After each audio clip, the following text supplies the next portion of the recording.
There is a power within you, an ember that never goes cold.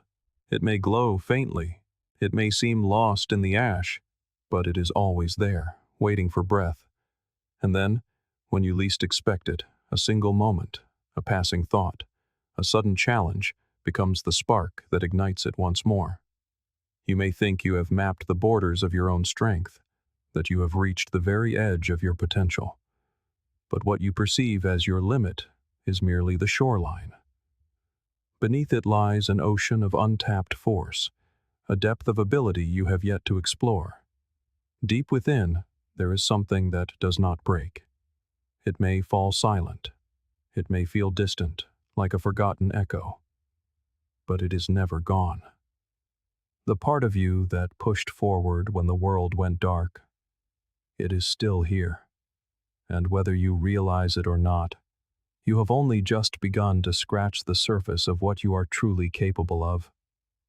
So many live their lives confined by a version of themselves that is a mere shadow of their true strength. They accept the limits handed to them as if they were law.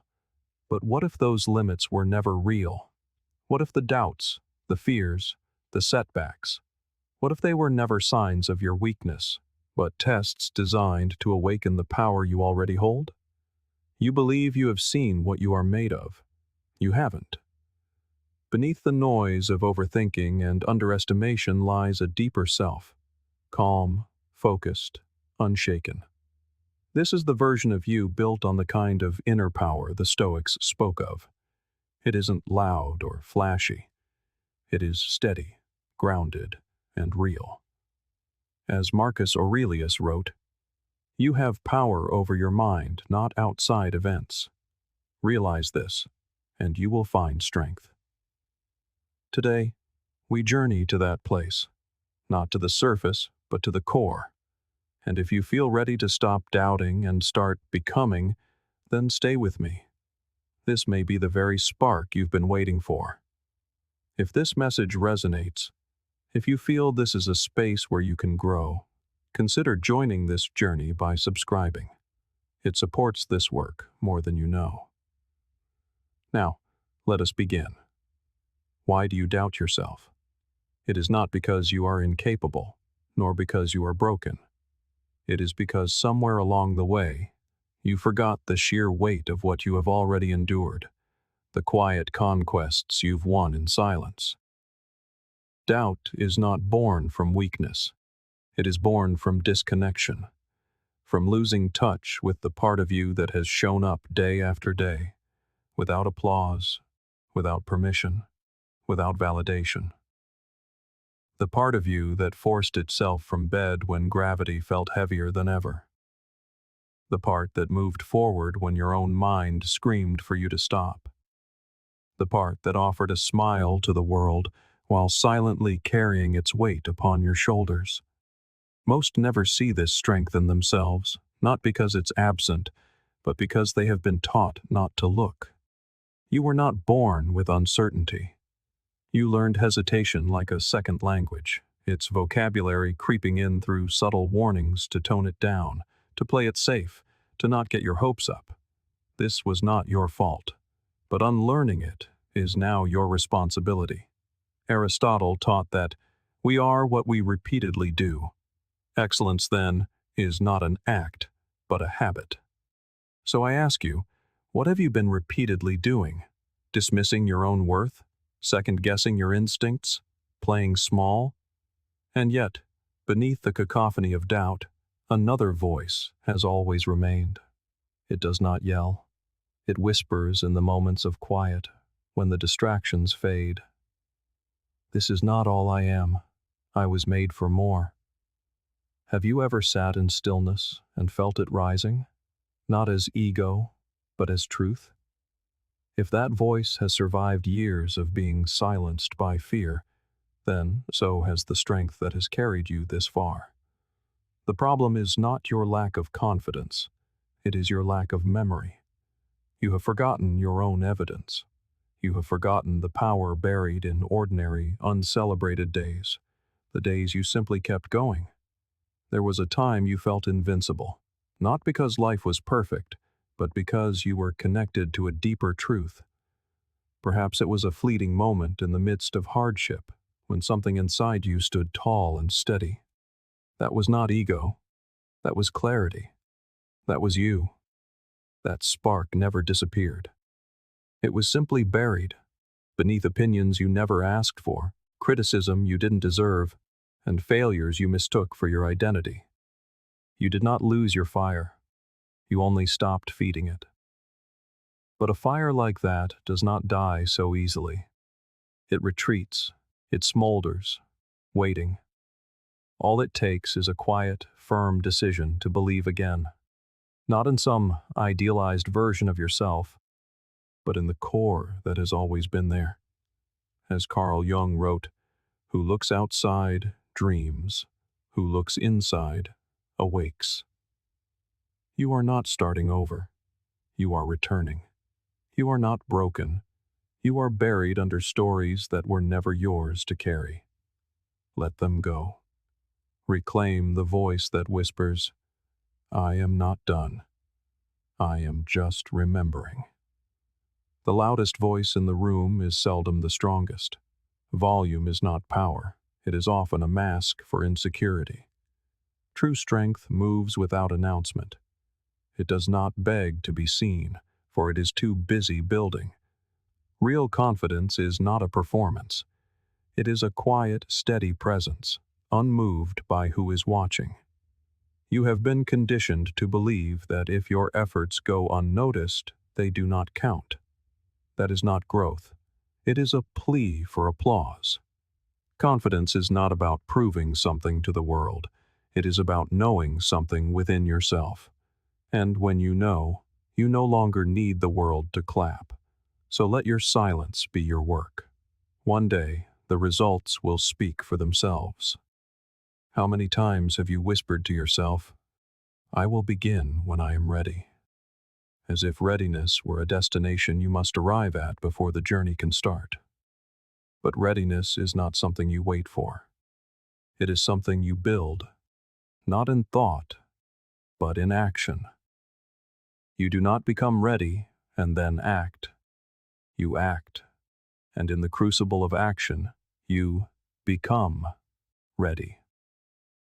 Every person you admire, every story that has inspired you, none began with certainty.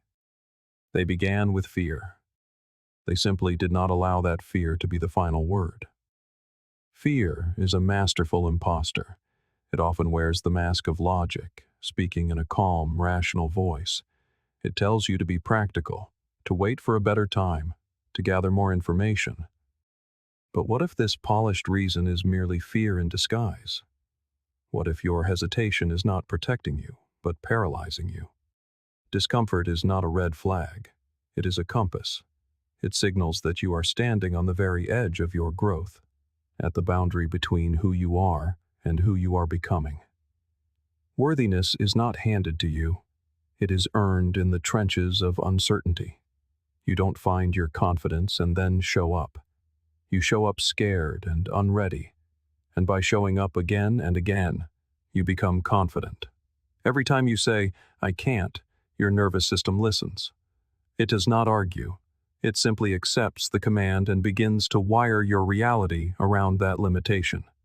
Repeat it often enough, and it ceases to be a mere belief. It becomes a blueprint for your life. But what if you began to treat your thoughts not as absolute truths, but as mere suggestions? Carl Jung warned, "Until you make the unconscious conscious, it will direct your life, and you will call it fate." Most of us are guided by thoughts we never consciously chose. So the next time that inner voice whispers, "You are not enough," do not absorb the blow. Pause and ask with genuine curiosity, whose voice is this, really? You are not your thoughts. You are the observer of them. And in that space of observation, you find your power, the power to choose which thoughts you build your life upon. You scroll, you stare, you witness the curated triumphs of others, and without meaning to, you begin to shrink. You measure their highlight reel against your raw footage, their victory against your doubt. It is a battle you can never win, for comparison is a thief. It steals your joy, your focus, and your momentum. The Stoics understood this profoundly. Epictetus taught that true freedom is won by disregarding things that lie beyond our control, and what is more beyond our control than the path of another. You are not behind. You are on your own path. The only competition that truly matters is between you and the person you were yesterday.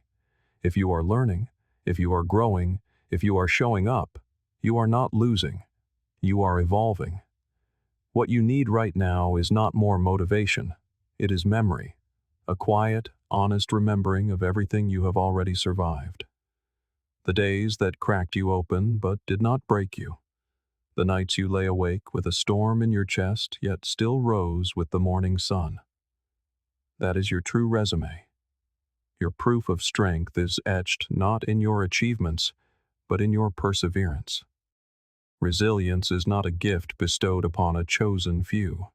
It is a decision, repeated in the quiet moments of each day. It is the choice to answer the voice of defeat with a quiet, "Not yet." Perhaps real courage is fearing it all and moving forward anyway. You are stronger than you feel, not because a platitude says so, but because you have practiced strength when no one was watching. Confidence is not built in the light, when all is easy. It is earned in the dark. Your mind is both your battlefield and your sanctuary. It is rarely the external problem that undoes you, but your internal interpretation of it. You must become the gatekeeper of your own mind, deciding which thoughts are granted entry and which are turned away. You have tied your worth to outcomes, to the job offer, the number, the applause. You have stared into the mirror of results, hoping to see your own validation reflected back. And when it wasn't there, you assumed you were the one who was lacking. But here's the truth you must understand. Outcomes can be liars. They are fleeting snapshots that rarely capture the whole story, the effort, the growth, the courage it took just to show up. Your worth was never in the result. It has always been in the attempt. They are shaped by timing, by luck, by 1,000 variables outside of your control. And if you live by these outcomes, you will die by them. One high will never feel high enough. One failure will feel like a final verdict. And you will remain stuck in a cycle, chasing a sense of worth from things that were never meant to define you.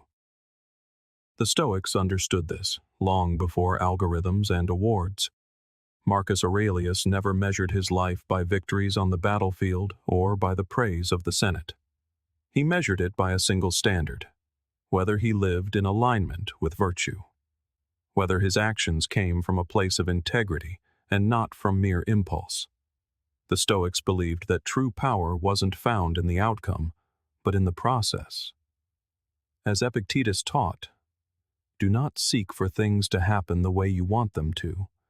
Rather wish for them to happen as they do happen, and you will go on well. That isn't passivity. That is peace. You are not your wins. You are not your losses. You are who you are in the face of them both. You are the effort, not the echo, the decision, not the result. Detachment is deeply misunderstood. People mistake it for not caring. But true detachment means you care profoundly. You simply do not collapse when things don't go your way. You give your absolute best. You commit fully, but you do not allow the result to control your self-worth. That is not apathy. That is mastery. You can love something with all your heart and still let go of the outcome. You can give your all and still be at peace if it doesn't land. That is the kind of strength that is not shaken by external changes, because it is anchored in internal stability. You don't need to make a giant leap.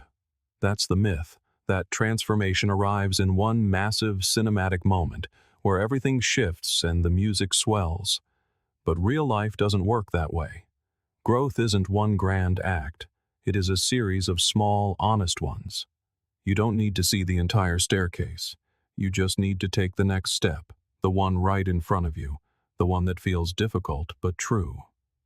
Courage is not always heroic. It is not always a grand speech or a bold confrontation.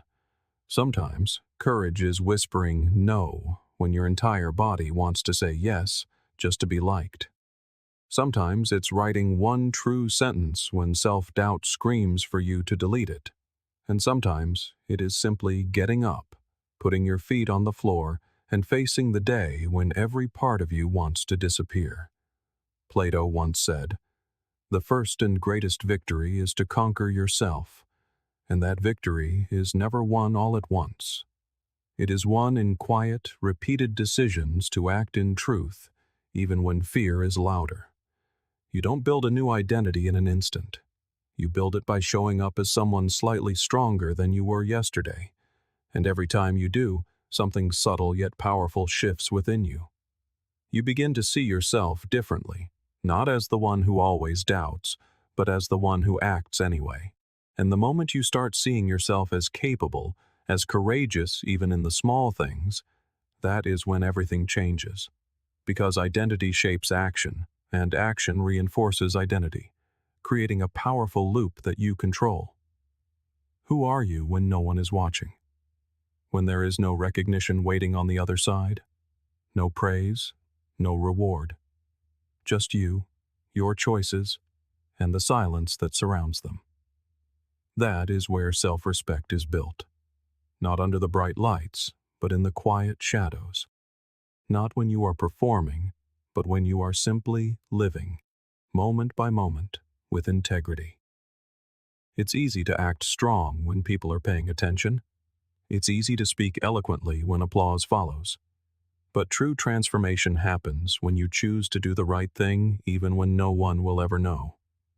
When your actions align with your values, not because someone might see, but because you see. You know, and that knowing becomes your compass. Socrates said, "The soul is dyed the color of its thoughts, but it is also dyed by its habits, the things you do repeatedly when there is nothing to be gained. That is what determines your inner architecture. You do not build trust in yourself with grand declarations. You build it by being consistent in the dark, by following through on the promises you make to yourself in private. Because that kind of consistency, that quiet loyalty to your own principles, is where unshakable self-respect is born. When you learn to show up without needing a witness, your strength becomes internal. You stop performing. You stop needing to prove anything. You simply are. And when that happens, even the loudest criticism begins to sound like background noise, irrelevant, temporary, and powerless. Stop shrinking. Stop tucking parts of yourself away just to make others comfortable. Stop apologizing for your ambition, for wanting more, for reaching further, for standing in your truth. Ambition is not something to be hidden. It is not arrogance. It is clarity. It is the internal knowing that you are meant for something meaningful. But somewhere along the way, you were taught that striving made you selfish, that confidence made you threatening. That was never about you. It was about their comfort. Real humility does not ask you to disappear. It asks you to stay rooted. It doesn't mean hiding your gifts. It means offering them with grace. As Socrates said, to find yourself, think for yourself. When you do, you will realize that humility is not shrinking back. It is stepping forward without needing to be the loudest person in the room. Courage is not about noise. It is about presence. It is choosing to live in alignment with what matters most, even when it is unpopular, even when it is hard. You do not need to draw attention to yourself, but you do need to stop pretending your voice doesn't matter. You were not made to fade into the background. You were made to contribute, to build, to speak, to model what integrity looks like in a noisy world. And that does not mean being aggressive or showy. It means being grounded. It means acting with intention, living with dignity, and standing for your values with a calm conviction. You do not need to be praised to be powerful. You do not need to be celebrated to be significant. Your worth is not measured by applause. It is measured by how faithfully you show up, day after day, for the things and the people that matter. Fear is not the enemy. It never was. What holds you back is not fear itself, but how tightly you grip it, how often you believe its stories without question, how silently you let it dictate your choices. Fear only becomes a problem when you let it steer, without ever asking where it is taking you. It grows strongest in the silence, in the places you avoid, in the narratives you refuse to challenge. So, challenge it. Sit with it. Speak to it. Ask yourself, what am I truly afraid of? Not in a vague general sense, but specifically. Is it failure? Is it being misunderstood? Is it starting over and having to admit the last path was not right for you? Most of the time, what we fear is not a threat to our life, but a threat to our ego. We fear discomfort, uncertainty, being seen in a way we cannot control.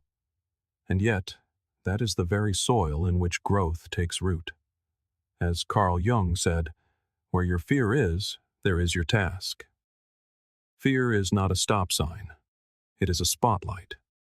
It points you toward the places in your life still ruled by limitation instead of freedom. If something both scares and excites you, pay attention. That is the edge of your potential, calling to you. And if you are not at that edge from time to time, if everything feels safe, familiar, and easy, you are probably not growing.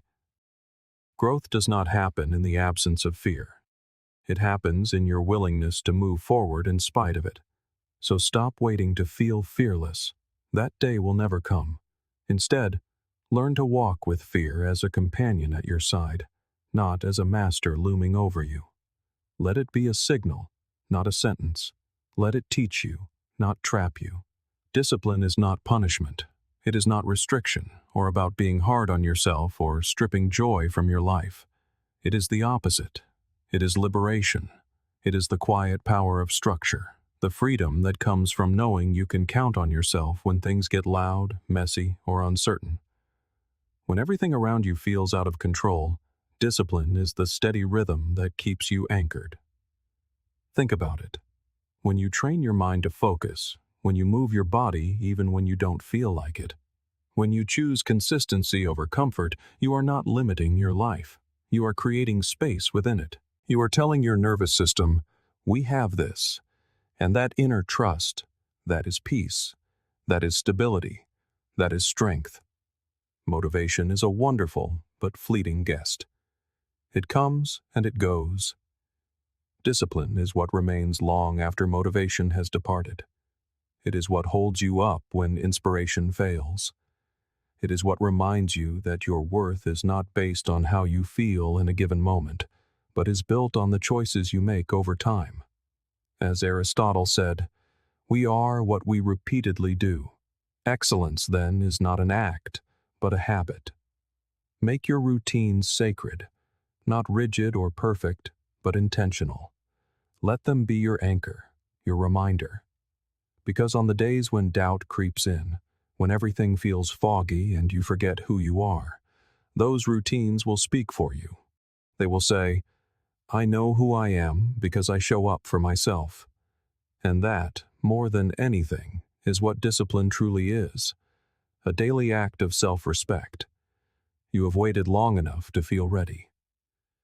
You have been holding out for the right mood, the perfect timing, the green light from someone else that says, now you may begin. But readiness is not a feeling that magically arrives. It is something you create by stepping forward, even when your legs are shaking. The truth is, you are already becoming. Not in some dramatic, visible way that everyone notices, but quietly, daily.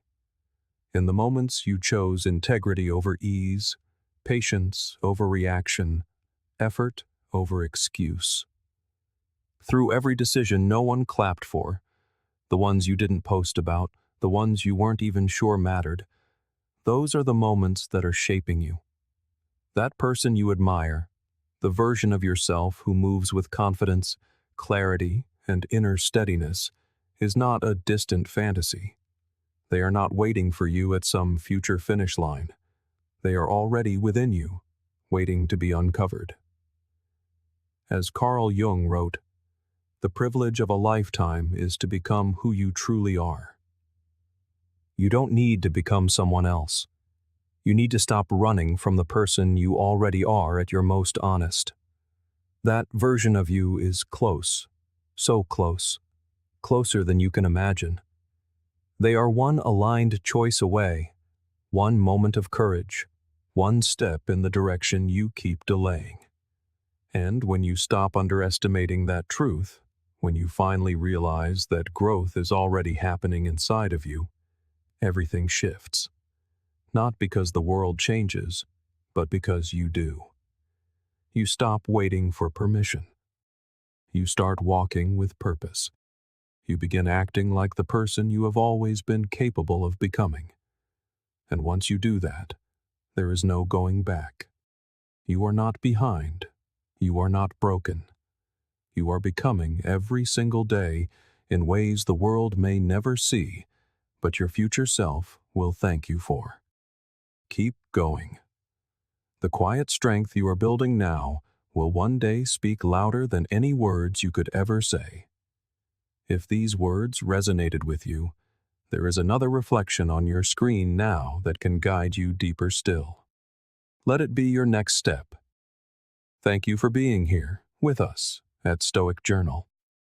This is a space dedicated not to perfection, but to progress, purpose, and the discovery of our own quiet power.